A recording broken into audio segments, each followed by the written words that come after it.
everyone. So welcome back. This is the platform of SP Smart Competitive Hybrid Schooling System. बच्चे आज हम लोग class 12th biology का chapter 8 microbes in human welfare का part 2 discuss करेंगे. ठीक है, आज का टॉपिक रहेगा microbes in the production of biogas. Right, तो लास्ट क्लास में हमने इसके 3 कैरेक्टर्स पढ़े थे इस चैप्टर के, जिसमें हम लोग primary and secondary treatment of sewage पढ़ रहे थे. और आज हम लोग देखेंगे role of microbes in the production of biogas. Right, सबसे पहले आपको देखना है कि बायोगैस होता क्या है बच्चे. बायोगैस एक मिक्सचर ऑफ गैसेस होती है. मेनली उसमें सबसे ज़्यादा मीथेन होती है, CH4. राइट, इसमें हम देखते हैं प्रोड्यूस बाई माइक्रोबियल एक्टिविटीज़. कैसे प्रोड्यूस होती है? माइक्रोबियल एक्टिविटीज़ से प्रोड्यूस होती है. It is used for cooking and lighting. ठीक है, तो बायोगैस का यूज़ क्या है और प्रोड्यूस किसके द्वारा होती है? माइक्रोबियल एक्टिविटीज़ से होती है. और इसमें जो मेन गैस होती है वो कौन सी होती है? CH4 होती है. ठीक है, अब देखो कौन कौन से माइक्रोब्स इन्वॉल्व होते हैं. Like methanogen grow anaerobically on cellulosic materials and produce CH4. देखो मिथेनोजन होता है बच्चे, ये क्या है? एक बैक्टीरिया है, एनारोबिक बैक्टीरिया है.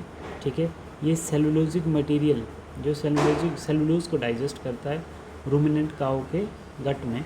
ठीक है, और ये प्रोड्यूस करता है CH4. ठीक है, ये है क्या? मिथेनोबैक्टीरियम भी इसको हम लोग बोलते हैं. ठीक है, मिथेनोबैक्टीरियम मीथेन गैस प्रोड्यूस करता है. ठीक है, सेलुलोज मटेरियल से, है ना, सेलुलोज को डाइजेस्ट करता है और मीथेन गैस प्रोड्यूस करता है, जिसको मिथेनोजन बैक्टीरिया कहते हैं. ठीक है, या इसको हम लोग मिथेनोबैक्टीरियम भी बोल सकते हैं. ठीक है, Methanobacterium is found in anaerobic sludge. Sludge क्या होता है बच्चे? जहाँ पर एक स्लरी सी बनी होती है किसकी, जिसमें वाटर आएगा, काउ डंक आएगा, ये सारी चीज़ें मिलके वो एक एनारोबिक स्लज होगा. एंड रूमिनेंट ऑफ कैटल्स, ये कहाँ प्रेजेंट होगा? एक एनारोबिक स्लज में और रूमिनेंट ऑफ कैटल में फॉर सेलुलोज डाइजेशन. तो ये मिथेनोबैक्टीरियम क्या करता है बच्चे? गट ऑफ काउ या एनिमल्स, है ना, वहाँ पर क्या करेंगे? सेलुलोज को डाइजेस्ट करेंगे. ठीक है, और उससे क्या होगी? मीथेन.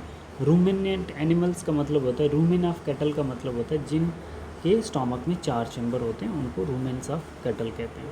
ठीक है, और इनमें सेलुलोज को डाइजेस्ट करेगा कौन? मिथेनोबैक्टीरियम, है ना. Methanobacterium is found in the anaerobic sludge and rumen of cattle. कहाँ कहाँ होगा?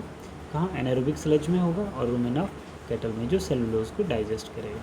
ठीक है बेटा, इसमें बच्चे आपको एनारोबिक स्लज ध्यान से याद रखना है और रूमेन ऑफ कैटल्स. ये लोकेशन है किसकी? मिथेनोबैक्टीरियम की. एनारोबिक स्लज एक सॉलिड मटेरियल होता है जो ब्रोक डाउन होता है माइक्रो ऑर्गेनिज्म से without oxygen in waste water treatment, है ना. It's treatment involve anaerobic digestion. क्या क्या प्रोड्यूस करेगा? Biogas, reduce sludge volume, decrease pathogens. ठीक है बेटा, ये आ गया. फिर उसके बाद हम लोग देखते हैं इसमें, फिर हम देखते हैं द कैटल डंक, जिसको हम गोबर कहते हैं, is rich in this bacteria. तो कहाँ मिलेगा? कैटल डंक में ये बैक्टीरिया मिलेगा, मिथेनोबैक्टीरियम, है ना. डंक can be used for generation of biogas, है ना. डंक को हम गोबर गैस या बायोगैस प्रोड्यूस करने के लिए यूज़ करते हैं. ठीक है, the biogas plant consist of, अभी आप लोग क्या देख रहे हैं बच्चे? Role of microbes in case of production of biogas. ठीक है, the biogas plant consist of a concrete tank. एक टैंक बनाया जाता है बायोगैस प्रोड्यूस करने के लिए, और उस टैंक की डेप्थ कितनी होती है? 10 to 15 फीट डेप्थ होगा. उसको हम पिट भी बोल सकते हैं. To collect bio waste and slurry of the tank. ठीक है, एक टैंक बनाएंगे, उसमें कलेक्ट करेंगे हम क्या? जो स्लरी का मतलब जिसमें वाटर, गोबर सब मिक्सचर होगा, उसको हम क्या बोलेंगे? स्लरी ऑफ डंक. ये हम कलेक्ट करके एक पिट में डालेंगे. ठीक है, 10 to 15 फीट डीप पिट में डालेंगे बायो वेस्ट. ठीक है, a floating cover is placed over the slurry. ठीक है, floating cover is placed over the slurry. Slurry के ऊपर जो फ्लोटिंग है उसको हम साइड पे कर देंगे, which keeps on rising as the biogas is produce. ठीक है, देखो floating cover is placed over the slurry which keeps on rising of the biogases. ये पॉइंट बच्चे इतना इंपॉर्टेंट है, आपको ध्यान रखना है. क्या है ये? जैसे हमने पिट बना लिया, कुछ टाइम बाद हम क्या करेंगे? फ्लोटिंग कवर क्या होता है बच्चे? उस स्लरी के ऊपर प्लेस कर देंगे एक फ्लोटिंग कवर, जो हमें किस में हेल्प करता है बच्चे? जो हमें किस में हेल्प करेगा? बायोगैस को एफिशिएंटली कलेक्ट करने में या स्टोर करने में मदद करता है. किसकी बात कर रहे हैं बच्चे? फ्लोटिंग कवर की बात कर रहे हैं, जिससे हम बायोगैस को एफिशिएंटली कलेक्ट कर पाएँ. इससे हम इजीली कलेक्ट कर पाते हैं. ठीक है बच्चे, ठीक है. तो ये जो फ्लोटिंग कवर होता है इससे हम बायोगैस को कलेक्ट करते हैं स्लरी के ऊपर से, which keep rising the biogas is produce. जो भी बायोगैस प्रोड्यूस होगी वो फ्लोटिंग कवर से हम लोग कलेक्ट कर लेते हैं, ठीक है। अच्छा, फिर उसके बाद an outlet which connected to pipe to supply biogas, ठीक है। एक आउटलेट बनाया जाएगा, ठीक है, और उस आउटलेट से हम जो बायोगैस होगी वो कुकिंग के लिए रिलीज़ करवा देंगे, ठीक है। जो भी इस आउटलेट से हम एक पाइप का जैसा आउटलेट होगा और वो आउटलेट हमें बायोगैस को बाहर निकालने में हेल्प करेगा, ठीक है। एक फ्लोटिंग कवर होता है, उस फ्लोटिंग कवर के ऊपर एक आउटलेट लगाया जाता है जो बायोगैस को हमें फिलअप करने में हेल्प करता है। An outlet to remove spent slurry, ठीक है। आउटलेट जो होता है वो रिमूव कर देता है किसको, स्लरी को।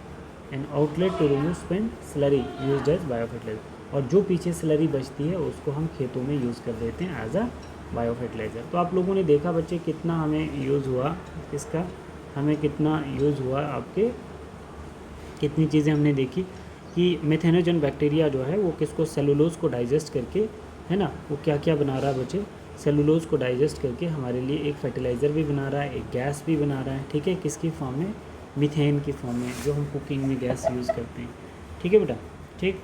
अब बता रहा है कि Indian agriculture research institute IARI and khadi and village industry commission KVIC developed technology of biogas production in India, ठीक है बच्चे। तो ये क्वेश्चन भी आपका बनता है क्योंकि ये इसकी फुल फॉर्म पूछते हैं, ठीक है। ये इसकी फुल फॉर्म पूछेंगे तो आपको पता होना चाहिए, ठीक है। अब हम लोग इसमें देखते हैं बेटा,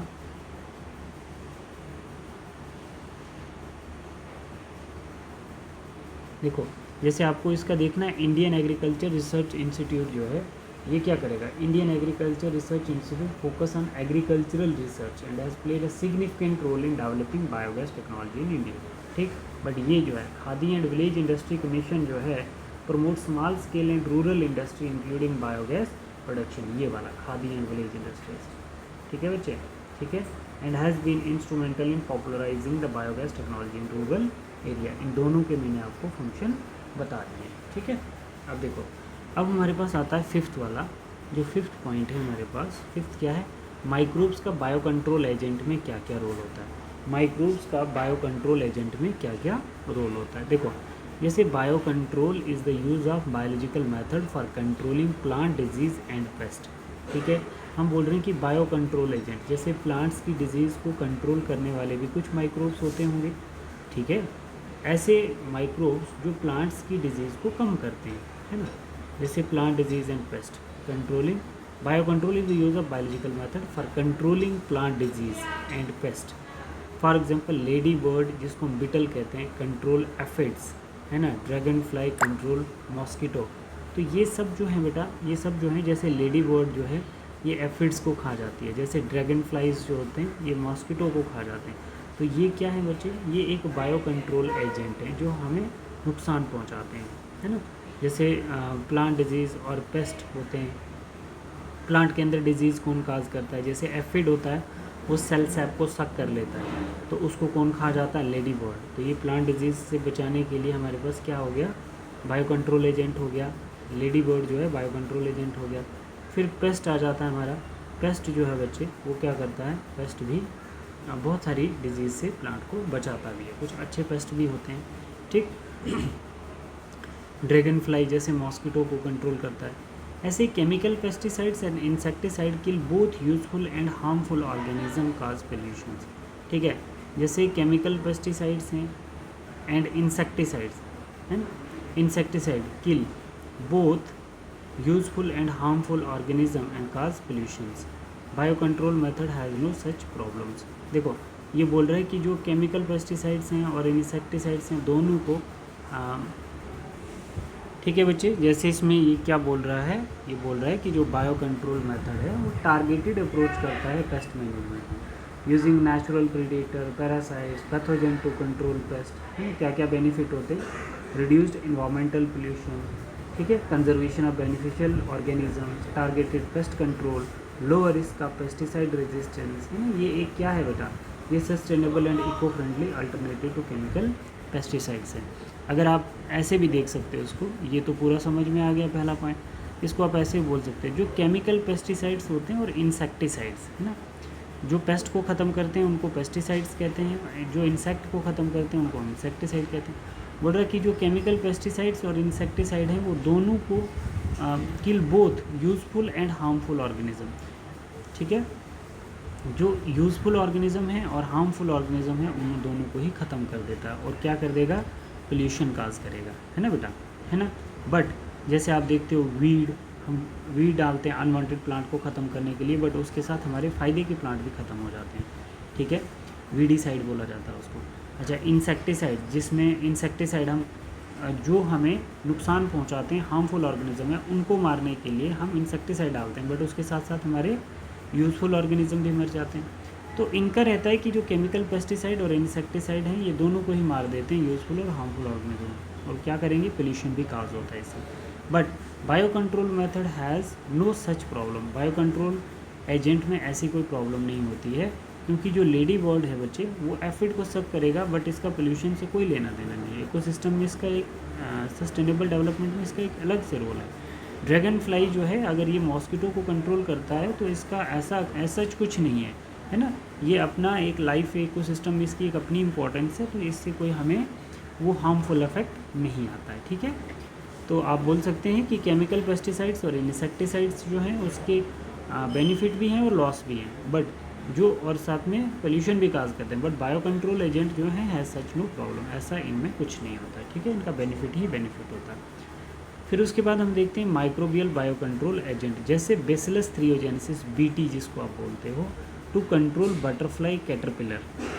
the dried spores of BT available in सैचेज are mixed with water and spray onto valuable, important plant such as brassicaceae and fruit trees. ठीक है, these are eaten by caterpillar in their gut, the toxin is released and larvae get killed. देखो बच्चे, इसमें ये बोल रहा है कि जो बीटी है, ठीक है, इसमें आप क्या याद रखेंगे, ये बीटी क्या होता है बच्चे, BT bacillus thuringiensis is a natural bacterium, ठीक है, used as a biological pesticide. It produce protein which is toxic to specific insect like जैसे बटरफ्लाई, कैटरपिलर। ठीक है बच्चे, ठीक है, making it targeted and environmentally friendly, है ना, इन्वायरमेंटल फ्रेंडली होता है, अल्टरनेटिव टू केमिकल पेस्टिसाइड उसका alternative.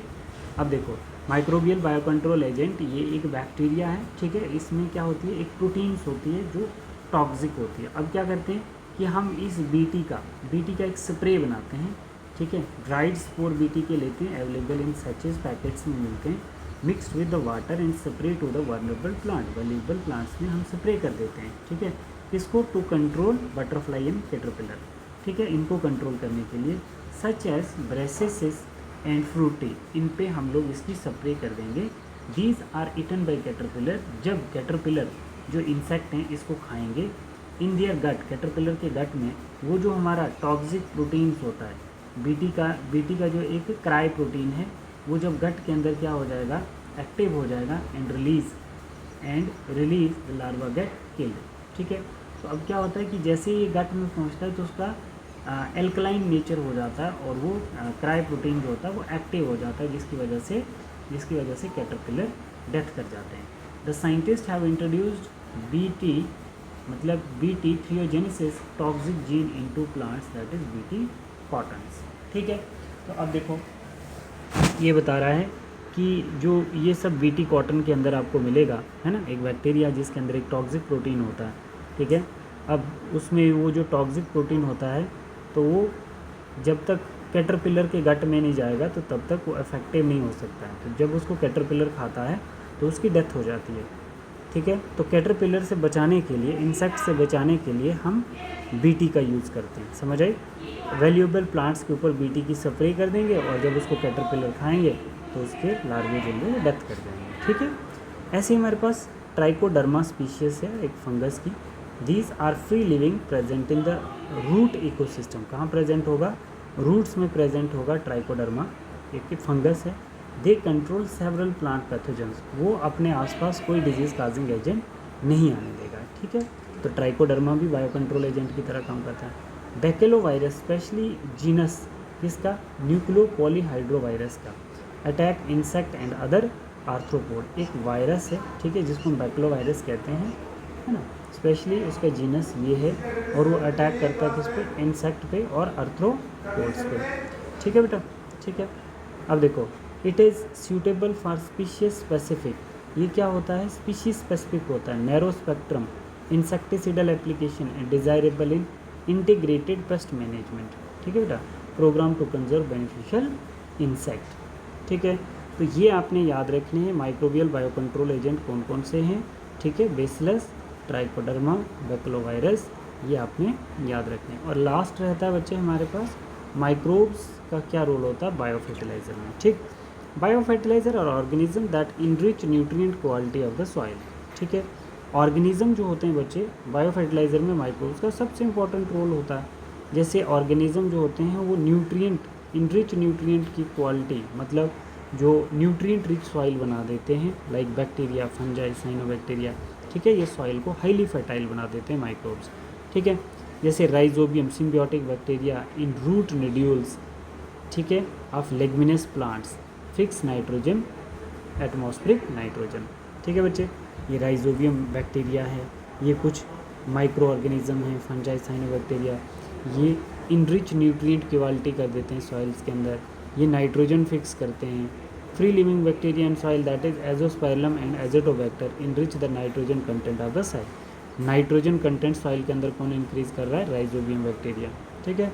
Mycorrhiza, mycorrhiza symbiotic association of fungi genus of glomus with plants, ठीक है, माइकोरिजल एसोसिएशन होता है, जैसे हायर प्लांट्स के अंदर, हायर प्लांट के अंदर फंगस का एसोसिएशन होता है, ठीक है, और वो फंगस जो होता है उसमें वाटर एब्जॉर्प्शन में हेल्प करता है। देखो, with plant the fungus get food from plant, the fungal symbiote perform the following, देखो जैसे सिंपल हमारे पास क्या, माइकोरिजल एसोसिएशन का मतलब होता है कि जैसे ये मेरे पास एक प्लांट है, ये मेरे पास एक प्लांट है, ठीक है, और यहाँ पर इसकी रूट्स में क्या है, इसकी रूट्स में फंगस प्रेजेंट है, क्या प्रेजेंट है बच्चे, इसकी रूट्स में फंगस प्रेजेंट, ठीक। तो ये फंगस जो है क्या करेगी, ये फंगस जो है एब्जॉर्ब फास्फोरस फ्रॉम सॉइल, क्या करेगी, absorb phosphorus from soil and passes it to the plants, ठीक, give resistance to root borne pathogens, और दूसरा जो रूट बॉर्न पैथोजेंस होती हैं उनसे फ्री करेगी, and tolerance to the salinity and droughts, ठीक है, हाई साल्टी कंडीशंस की टॉलरेंस, सेलिन ड्रॉट से बचाने के लिए, है ना, सूखे से बचाने के लिए भी ये इसको हेल्प करती है। Give overall increase in plant growth and development, ठीक है बच्चे। तो इसमें क्या होगा, जो फंजाई है, ठीक है, जो फंजाई है तो ये क्या करेगी बेटा, ये क्या करेगी, ओवरऑल प्लांट की ग्रोथ और डेवलपमेंट को देखेगी। फिर जैसे साइनोबैक्टीरिया आ गया, ब्लू ग्रीन अलगा, आपने कितने देखे यहाँ पर, राइजोबियम बैक्टीरिया आपने देखा, बैक्टीरिया, फंजाई, साइनोबैक्टीरिया। अब देखो जैसे साइनोबैक्टीरिया, अभी मैंने आपको फंजाई का बताया, फंजाई क्या करता है, फास्फोरस सॉइल से एब्जॉर्ब करवाता है, ठीक है। बैक्टीरिया क्या करेगा, न्यूट्रिएंट इनरिच करेगा, राइजोबियम बैक्टीरिया क्या करेगा, एटमॉस्फेरिक नाइट्रोजन को फिक्स करेगा। अब साइनोबैक्टीरिया को ही हम लोग ब्लू ग्रीन अलगा भी बोलते हैं, ऑटोट्रॉपिक माइक्रोब है, they fix atmospheric nitrogen with the help of this anabaena, nostoc, oscillatoria etcetera. In paddy field cyanobacteria serve as an important biofertiliser, paddy field धान के खेत में साइनोबैक्टीरिया एक इम्पॉर्टेंट होता है ना, biofertilizer. It also add organic matter to soil and increase its fertility, ठीक है बच्चे। तो इसी के साथ आपका ये कंप्लीट हो गया बच्चे, है ना, ये 3 एप्लीकेशन फर्स्ट पार्ट में हमने ये 3 पढ़ी हैं, तो सभी बच्चे अच्छे से इसको देखें, और इसी के साथ हमारा ये चैप्टर कंप्लीट हो गया, ठीक है बेटा। अब नेक्स्ट क्लास से हम लोग बायोटेक्नोलॉजी स्टार्ट करेंगे। Thank you, God bless you all.